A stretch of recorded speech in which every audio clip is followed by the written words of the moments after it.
जी अस्सलाम वालेकुम वरहमतुल्लाहि वबरकातुहू।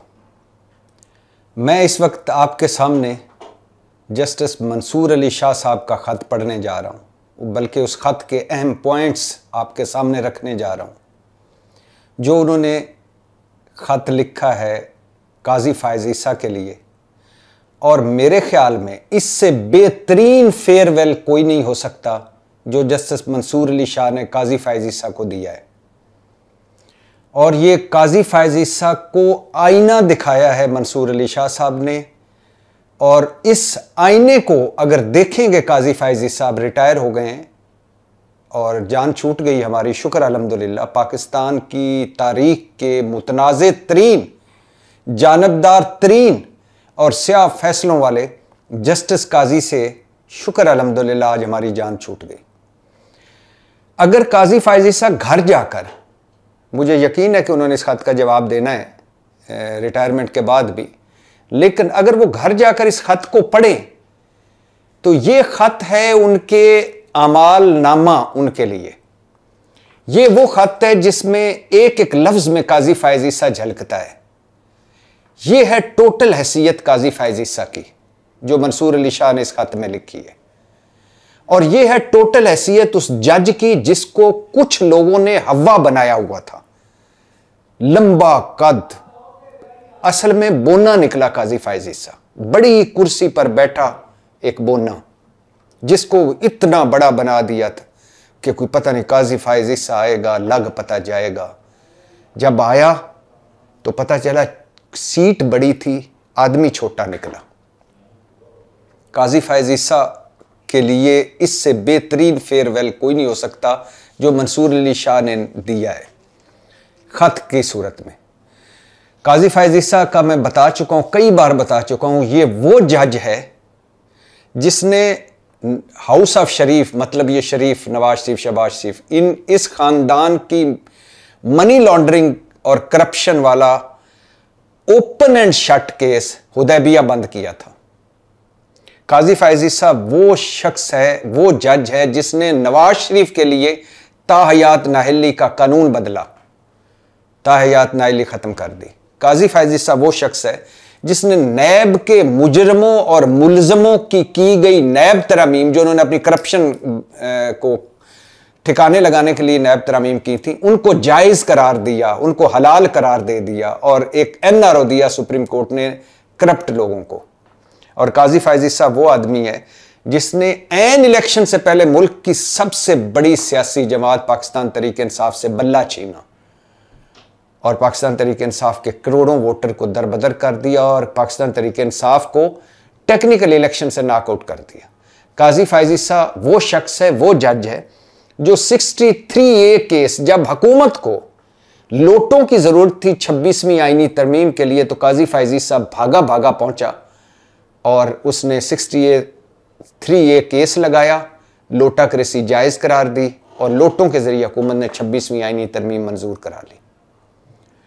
काजी फ़ायज़ ईसा वो शख्स है, पाकिस्तान का सबसे बड़ा इलेक्शन डाका पड़ा, काजी फ़ायज़ ईसा खामोश रहा। मुल्क की सबसे बड़ी सियासी जमात पाकिस्तान तहरीक इंसाफ से सियासी स्पेस छीन ली गई, प्लेइंग फील्ड छीन ली गई, काजी फ़ायज़ ईसा खामोश रहा। रिकॉर्ड चादर चार दीवारियों के तकद्दुस की पामालियां हुई, काजी फ़ायज़ ईसा खामोश रहा। रिकॉर्ड बुनियादी इंसानी हकूक की खिलाफ वर्जियां हुई, काजी फ़ायज़ ईसा खामोश रहा। रिकॉर्ड जाली झूठे मन घड़त मुकदमे बनाए गए, काजी फ़ायज़ ईसा खामोश रहा। सुप्रीम कोर्ट पर चढ़ाइयां हुई, काजी फ़ायज़ ईसा खामोश रहा। जजेस के खिलाफ घटिया मुहिम चलाई गई, काजी फ़ायज़ ईसा खामोश रहा। सुप्रीम कोर्ट तकसीम में काजी फ़ायज़ ईसा का किरदार है, पहले जब उमर अता बंदयाल चीफ जस्टिस थे और अब मंसूर अली शाह अपना 3-4 का नईम अफ़गान साहब और अमीनुद्दीन और ये और एक आध और लेके चीफ साथ हो गए, इलेहदा हो गए। 2 मरतबा सुप्रीम कोर्ट तकसीम की काजी फ़ायज़ ईसा ने। काजी फ़ायज़ ईसा के लिए हुकूमत लाई थी supreme court practice and procedure act, कानून बनाया था। उमर अता बंदयाल के पर काटे थे, काजी फ़ायज़ ईसा को मजबूत किया था। और फिर जब काजी फ़ायज़ ईसा बहैसियत चीफ जस्टिस कमज़ोर होने लगा, एक तरफ मुनीब अख्तर और मंसूर अली शाह इकट्ठे हो गए, तो फिर हुकूमत भागी गई और काजी फ़ायज़ ईसा के लिए supreme court practice and procedure तरमीमी आर्डिनेंस ले आई। काजी फ़ायज़ ईसा कि अगर एक जुमले में काजी फैज ईसा की हिस्ट्री बयान करनी है तो वो बिलावल भुट्टो का जुमला है कि काजी के बिना 26वीं आईनी तरमीम नामुमकिन थी। यह है काजी फैज ईसा की असल औकात। अब बिलावल भुट्टो कह रहा है कि हमने जो आइन पर हमला किया है, अदलिया पर हमला किया, आजाद अदलिया खत्म कर दिया, अदलिया को पार्लियामेंट और हुकूमत के नीचे ले आए हैं, तो यह नामुमकिन था अगर काजी फैज ईसा ना होता तो। और काजी फैज ईसा वो शख्स है जो बुग़्ज़े इमरान और बुग़्ज़े पीटीआई में इसका हर जुमला, हर रिमार्क, सारे रिमार्क्स उसको उठा के देख लें, सारे फैसले देख लें, बुग़्ज़े इमरान और बुग़्ज़े पीटीआई से भरे हुए। बड़ी कुर्सी पर छोटा आदमी। मंसूर अली शाह साहब का खत पढ़ता हूं, फिर बाद में आखिरी चंद जुमले बोलता हूं। चीफ जस्टिस काजी फैज ईसा के नाम जस्टिस मंसूर अली शाह का खत। इससे बेहतर, जैसे मैंने कहा, जस्टिस काजी को कोई फेयरवेल नहीं दे सकता था, और काजी फैज ईसा यकीनन इसी किस्म का फेयरवेल डिज़र्व भी करते हैं। जस्टिस मंसूर अली शाह साहब के ख़त में है कि जस्टिस काजी को वो मुखातब करके कहते हैं कि आप शुतर मुर्ग की तरह रेत में सर दबाए अदलिया पर बैरूनी असरात और दबाव से लाताल्लक रहे। वो सुना है ना, शुतर मुर्ग जब मुसीबत आती तो रेत में सर दबा लेता है, तो वो कहते हैं कि आप रेत में सर दबा के बैठे रहे और अदलिया पे मुदाखलत होती रही। जस्टिस काजी ने, मंसूर अली शाह कह रहे हैं, जस्टिस काजी ने अदलिया में मुदाखलत के दरवाजे खोल दिए। जस्टिस काजी ने अदलिया में चेक एंड बैलेंस नहीं रखा और अदलिया का दिफा करने की हिम्मत नहीं दिखाई। जस्टिस काजी ने घुटने टेक दिए। जस्टिस काजी ने अदलिया को कमज़ोर करने वालों को ताकत दी, ग्राउंड मुहैया किया, अदलिया को कमज़ोर करने वालों का साथ दिया। जस्टिस काजी रवादारी हम मांगी के लिए लाजमी एहतराम जजों में कायम ना कर सके। कोई ऐसा बंदा बता दें जस्टिस काजी, कोई वकील जिससे ना लड़े हों, कोई जज जिससे ना उनका इख्तलाफ हुआ हो। ज़ुबान ऐसी थी कि 3 गज़ लंबी। जस्टिस काजी के बारे में मंसूर अली शाह कहते हैं, आप अदलिया में मुदाखलत पर मिली भगत के मुर्तकिब रहे और आपकी नज़र में अदलिया के फैसलों की कोई कदर और इज्जत नहीं। जस्टिस काजी मंसूर अली शाह कह रहे हैं, जस्टिस काजी ने शर्मनाक अंदाज में, तुहीन अमेज़ अंदाज में ये तजवीज़ दे चुके कि हुकूमत अदालती फैसलों पर अमल ना करे।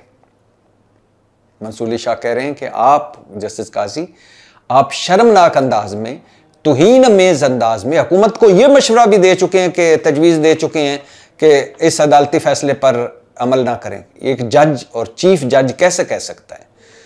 मंसूर अली शाह कह रहे हैं, जस्टिस काजी ने अपने साथी जजेस में तफरीक पैदा की।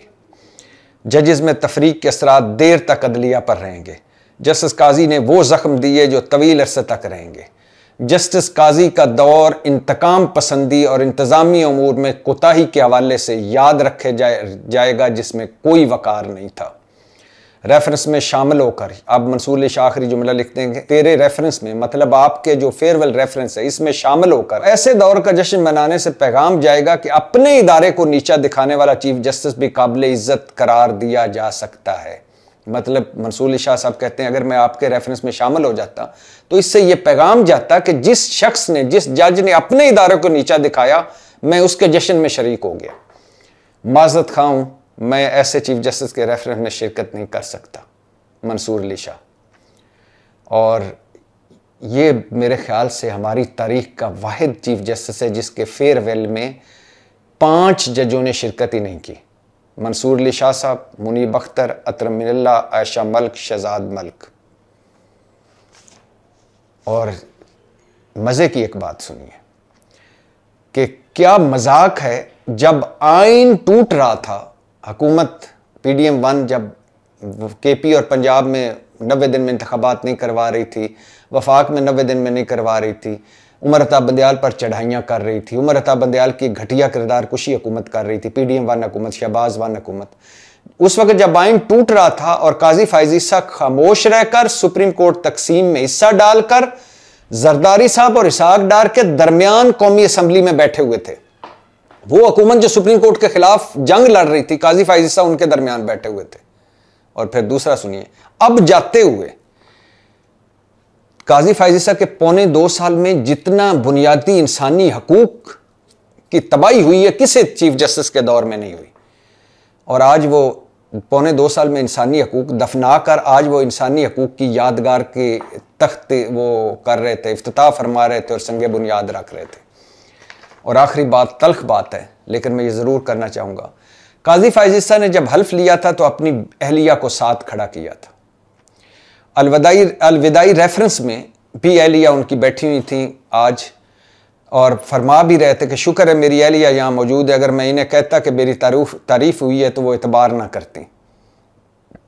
और काजी फाइज़ ईसा मैं जब उन्होंने तकरीर की तो उन तकरीर की वो हमारे दोस्त मतीउल्लाह जान कहते हैं कि उनकी तकरीर थी मैं, मेरे दादा, मेरी दादी, मेरे वालिद, मेरी वालदा, मेरे चचा, बलूचिस्तान, बरतानिया, इंग्लिस्तान, ये टोटल था इनका अलविदाई खिताब। लेकिन काजी फाइज़ ईसा ने 1.25 साल में कभी ये सोचा है कि उनकी अहलिया को चंद पेशियां भुगतना पड़ी थी तो कितने दुखी थे। ये जो सैकड़ों बीवियां, बेटियां, माएँ पेशियां भुगतती रही उनके दौर में जिन पर जाली मुकदमे थे, और जो सैकड़ों माओं, बहनों, बेटियों को चार दीवारी के हकूक़ के तकद्दुस की पामाली हुई, और जैसे उनके साथ जो सलूक हुआ, काजी फाइज़ ईसा उस पर वो उनकी काजी फाइज़ ईसा की माएँ, बहनें, बेटियां नहीं थी, सिर्फ अपनी अहलिया ही उनको अजीज़ है। तो एक स्याह दौर का इख्तिताम हुआ है। आज का मॉडर्न दौर का जस्टिस मुनीर रिटायर हुआ है। आज के मॉडर्न दौर का जस्टिस कयूम रिटायर हुआ है। आज के मॉडर्न दौर के जानबदार तरीन और मुतनाज़ तरीन जज से जान छूटी है। शुक्र अल्हम्दुलिल्लाह। पाकिस्तान जिंदाबाद।